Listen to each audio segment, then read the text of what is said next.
cinematic here is just so moving and so beautifully animated.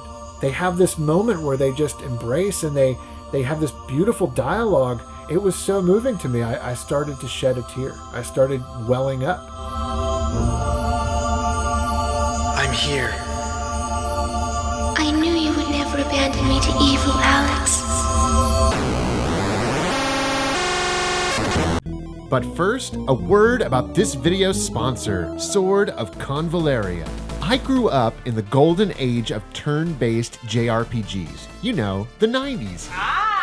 The Seventh Saga. Oh, I can't wait to play it. Unfortunately, my dad was not a fan of the genre. In fact, his displeasure for RPGs ran so deep, he refused to buy them for me. I wouldn't pay that money for that. Yeah. I have a feeling, though, had Sword of Convalaria existed back in the 90s, it may have been the one to win him over. Sword of Convalaria combines classic turn-based tactical RPG elements with modern enhancements, offering a gameplay experience where strategic grid-based combat is key.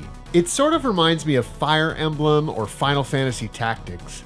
It does have a gacha component, but for those who aren't into gacha gameplay, the game is separated into two different gameplay styles, one with a gacha system and one without it that is played more like a typical single-player campaign.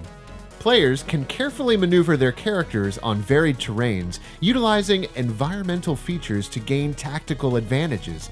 This terrain-based gameplay really adds depth and excitement to each battle. The game's story is highly influenced by player decisions, with several different endings. Its branching storyline promises a rich, immersive experience with around 120 hours of single-player gameplay.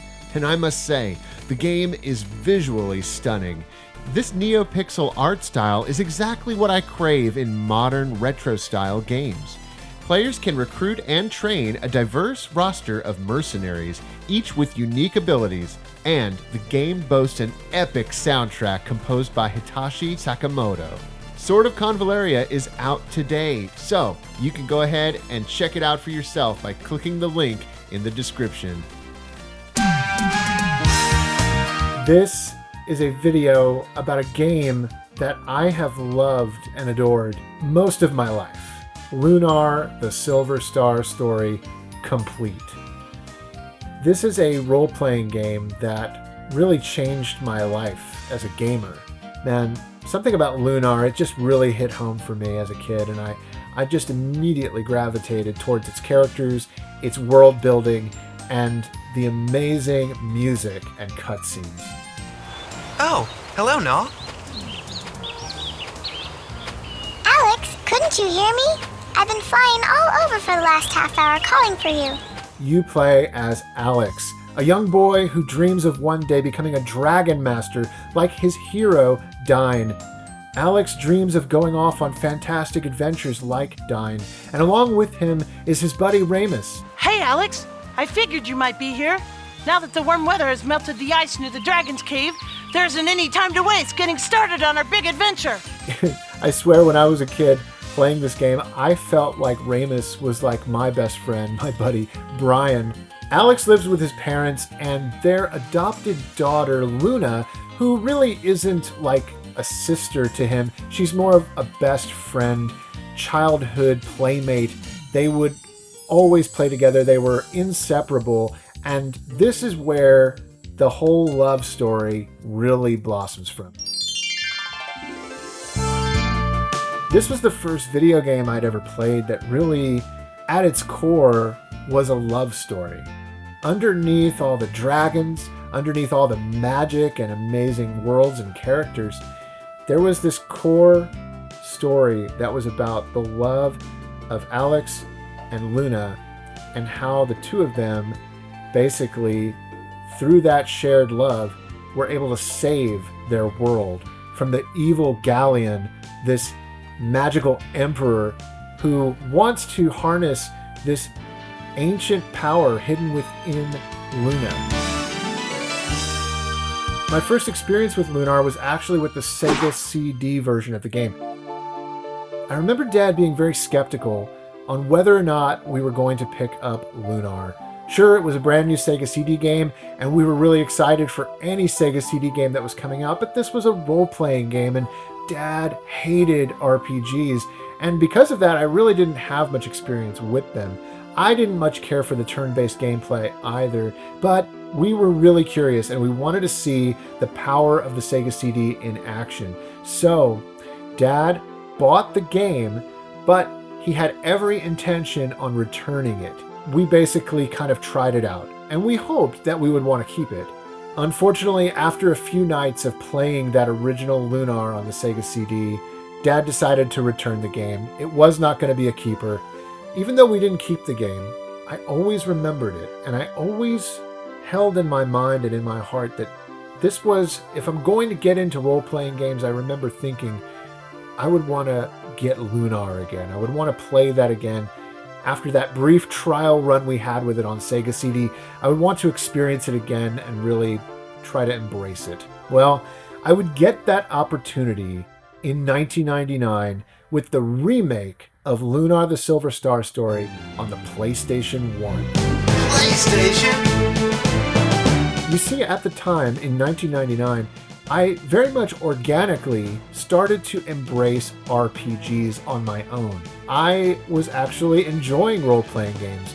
By the time I was 13 years old in 1999, I had matured and I feel like I was old enough to really embrace role-playing games in a way that I hadn't before. I wanted It's a this. role-playing game. Yeah. Yes. I rented this. I really liked it. Role-playing games are for men. One day, I was at Target with my mom, and my mom was going around doing some shopping and left me to my own devices. Well, I remember going into the video game department of this Target and seeing for the first time Lunar, the Silver Star Story, complete, the remake PlayStation 1 version of the game. This incredible, thick box that came bundled with a cloth map, a soundtrack CD, a making of CD. I mean, this was a box set. I remember seeing it and thinking, oh my gosh, Lunar. There's that Sega CD game, and I really enjoyed Lunar when we had it, but Dad had gotten rid of it. And I remember thinking, man, I would love to have this. I would love to finally to get this version and really embrace it. You know, really sink my teeth into it, whereas before, we didn't have a full run with it. I never gave it a fair shake. I went and found my mom at the Target. I don't know what I told her. I just said something along the lines of, can I please get it? I would love to have it. You know, I asked her if I could get the game, and she was very, very kind, and she said, sure, okay. Once I got back home, I popped in Lunar into my PlayStation, and the rest, as they say, is history.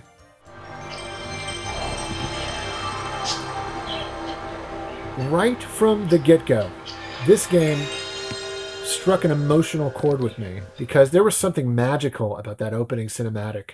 It wasn't just music and a cutscene. There was a song that went with it.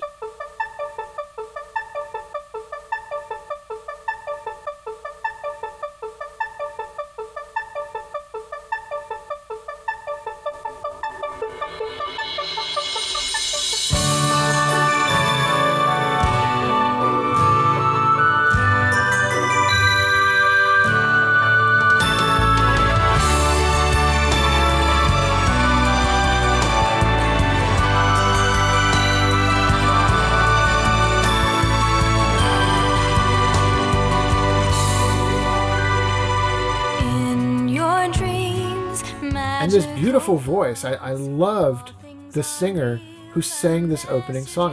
I was entranced. It really brought me into the world.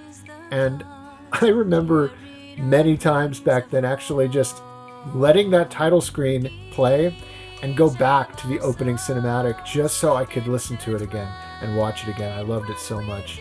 And honestly, I owe so much to that opening cinematic and that song. I think without it, I may have not been hooked as immediately as I was.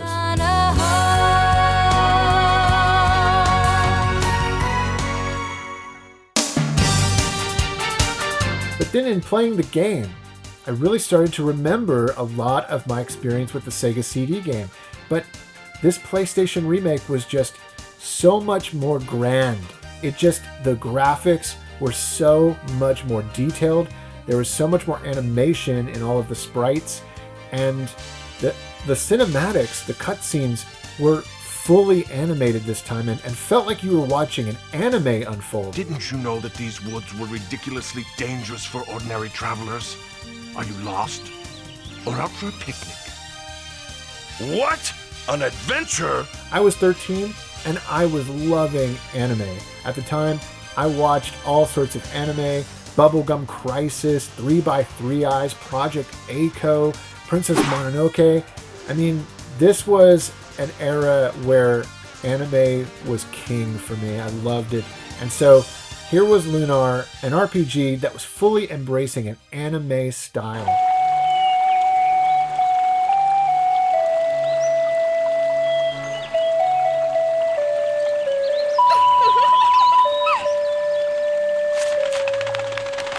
Alex, you're late again, silly.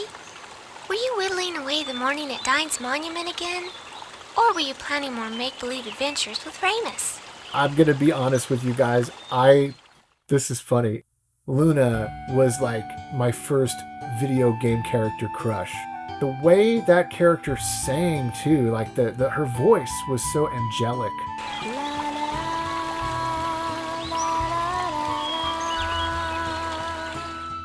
And it had magical powers.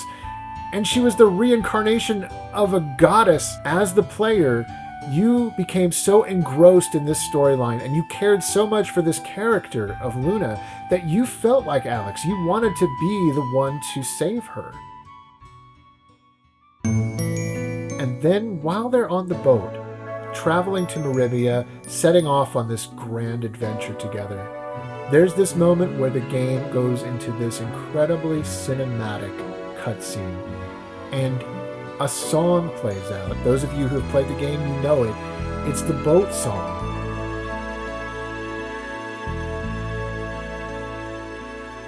Wishing on a dream that seems far off, hoping it will come today. Into the starlit night, foolish dreamers turn their gaze, waiting on a shooting star. The fact that this game was kind of following these similar story beats of a Disney musical, or a very cinematic movie with songs that helped push the story forward.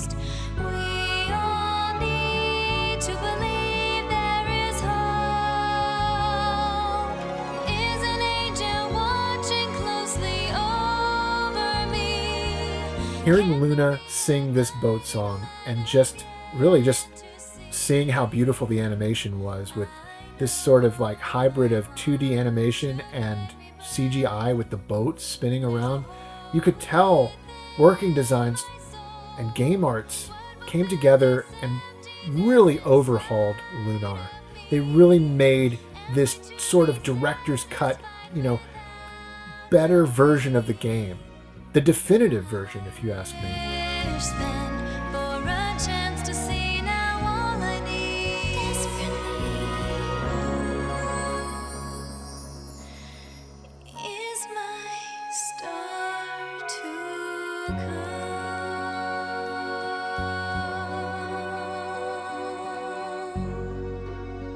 It's moments like the boat song where you kind of take a step back and you're like, man, this is something special. This is different. At the time, I'd never played a game like this where all of a sudden the game characters start breaking out in song. And it's such an emotionally charged song too. Beautifully sung. And man, it sealed the deal, guys. I remember after I beat that section of the game and got to the boat song, man, I knew this was one of my favorite games of all time. It just grabbed me so hard. It hit me right in my heart. And from that point forward, I was basically glued to my PlayStation, guys. I would come home from school and I'd throw down my backpack, or I'd do whatever homework I had to do, but then it was immediately back to Lunar. You and your boys need to learn some manners, sweet cheeks. This was a world I loved jumping into every day, and it helped me escape my own world. It helped me escape, any of the struggles I may have been having in middle school, the difficulties.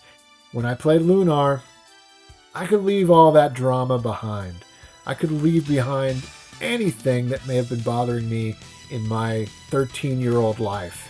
And really, Lunar the Silver Star story complete on the PlayStation has the distinction of being the very first video game to ever really emotionally move me. Spoiler alert right now, if you don't want the ending spoiled in any way, maybe skip ahead. When I beat this game, when you confront Galleon at the end and you beat that final boss, and you have to climb that staircase up to Luna.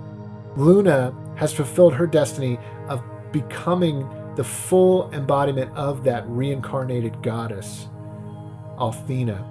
And you, Alex, you have fulfilled your destiny of becoming a dragon master.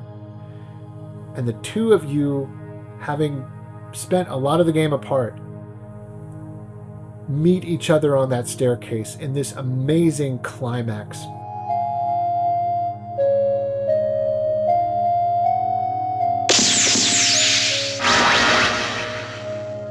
When you have to play the ocarina that you played at the beginning of the game, that you as Alex and all through your childhood together as best friends would play that ocarina, how the ocarina is used to basically snap her out of it and make her remember being human, being Luna.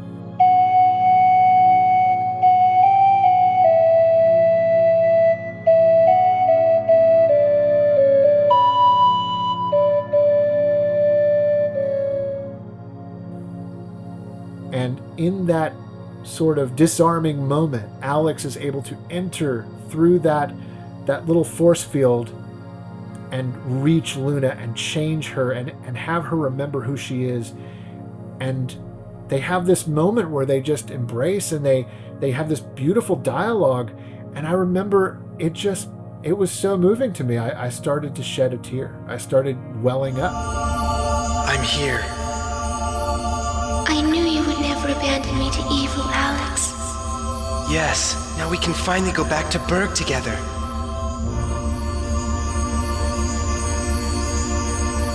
Though Galleon has perished, the fortress of Althena continues to bleed life from the world of Lunar. If it does not cease, all Lunar will become as lifeless as the frontier. But if I leave the fortress, the stored magic will be released too rapidly, and it may end up destroying the entire world of Lunar. I'm a prisoner, Alex. No! I knew this was the end of the game, and I knew I was coming to this point where this was going to be an ending to something that was special to me. This world, visiting this world, we were coming to a point of closure here, and I knew that I would have to move on with the rest of my life, go back to middle school and deal with the struggles of middle school, and I'd have to leave this world once this was over and done. And I'd worked so hard to beat it and to get this far.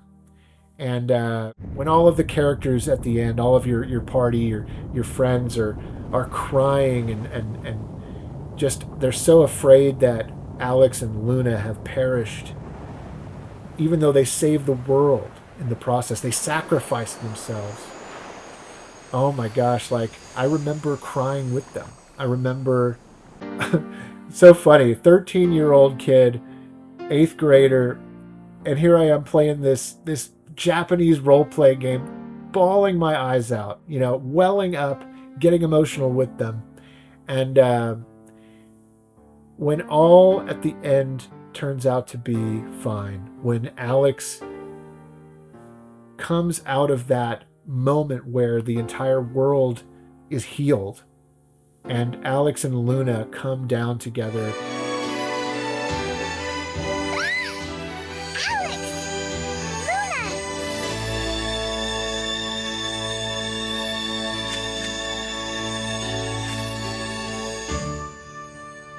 It's such a beautifully animated and realized moment. We did it. It's over. We were so worried about you. Oh, Luna. Oh, Jessica. I'm just so happy to see you all. Well done, Alex. Well done. When you have to come to this end of a story that you have grown to love the characters, like you literally kind of have this emotional attachment to each of the characters. It's weird how literature and even video games can be like that. And Lunar was a perfect example of a video game crossing over into that point of artistic literature. You know, video games were more than just video games with games like Lunar. And that's what a lot of people don't really understand, I think, sometimes. When they think of video games, or especially adults back when we were kids, they just think of like, oh, there's the bleeps and bloops and it's a game and who cares, it's worthless. No. Today we know video games are much more than that. But it was games like Lunar that really showed people the power of the medium, that real artists and real talent, whether it be the animators in the cutscenes or the voice actors who came together to voice and bring these characters to life, or the vocalists, the people that sang these beautiful songs, it all came together and it's a beautiful work of art. And if you haven't played Lunar, I really, really highly recommend it. It's obviously, I can't recommend it enough. It's one of my favorite games of all time. That making of DVD that came with the game, I'm so glad they bundled that in there because it gave me a whole new appreciation and love for what I had just played and what I had just experienced. And I just wish more people knew about the game. It's still kind of this game that is overshadowed in this series that's overshadowed by all the other RPGs that were much more successful than it. There was a sequel, and even that game took place thousands of years apart from the original storyline. And there's some spin-offs and some games that have the Lunar name, but they really don't feel like they're connected. The DS game comes to mind. There are tons of remakes and remasters, from the PlayStation remake of the original Sega CD game to the PSP remake. There was a PlayStation Portable remake. Lunar is one of these games where I think the original game, the first story, was so good and so fantastic that you really can't go anywhere from there.